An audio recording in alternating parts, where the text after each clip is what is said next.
नमो नमः बच्चों, स्वागत है आपका वैष्णवी क्लासेस में। जैसा कि आपको पता है कि हम जून 2026 में जो संस्कृत का टैट हुआ उसका प्रश्न पत्र हल कर रहे हैं। आज हम उसका 27वां प्रश्न हल करने जा रहे हैं। उसका 27वां प्रश्न है, वायु कस्मात् प्रादुर्भवति। वायु कहाँ से पैदा होती है? तो पता है ये सृष्टि क्रम से प्रश्न जो वो पूछा गया है। सबसे पहले आकाश की उत्पत्ति हुई, ठीक है। आकाश के बाद फिर वायु, वायु के बाद फिर जल, जल के बाद फिर अग्नि,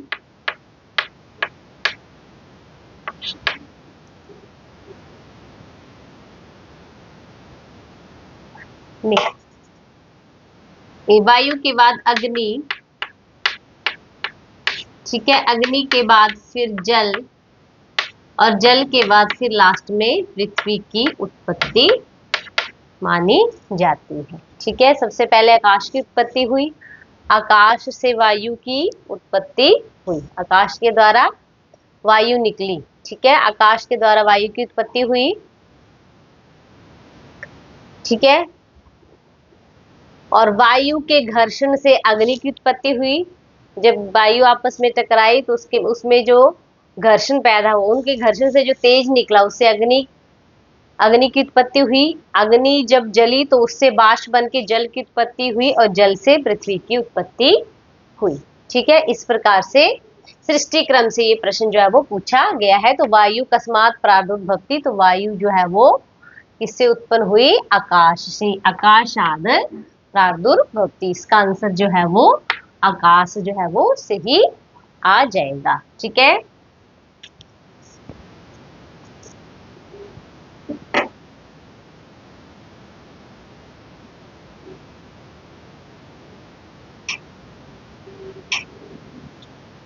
अगला प्रश्न है, न्याय सूत्र से प्रवर्तकः कः। न्याय सूत्र के प्रवर्तक किसे माना गया है? तो न्याय सूत्र के प्रवर्तक जो है वो गौतम ऋषि को माना गया है। किसे माना गया है?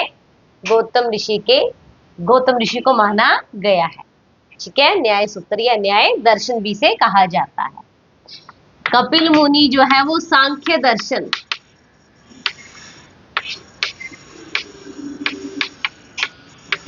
सांख्य दर्शन के प्रणेता कौन है? कपिल मुनि को सांख्य दर्शन के प्रणेता माना जाता है। और ये जो हमारे पाणिनि हैं, इन्होंने अष्टाध्यायी की रचना की। अष्टाध्यायी,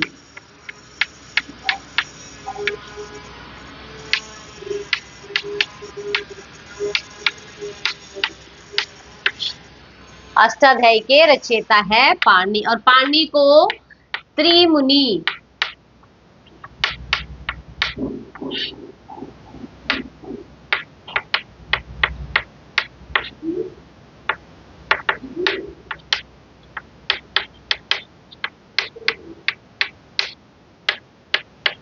जाना जाता है, क्योंकि त्रिमुनियों में आते हैं पाणिनि, पतंजलि और कात्यायनी। त्रिमुनियों में पाणिनि का नाम भी आता है, ठीक है। त्रिमुनि में पाणिनि का नाम भी जाना जाता है। ये जो पतंजलि है, पतंजलि ने महाभाष्य लिखा।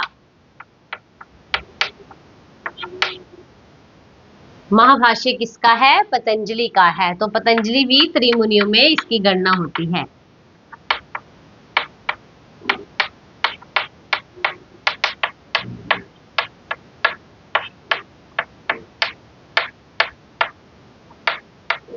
ठीक है।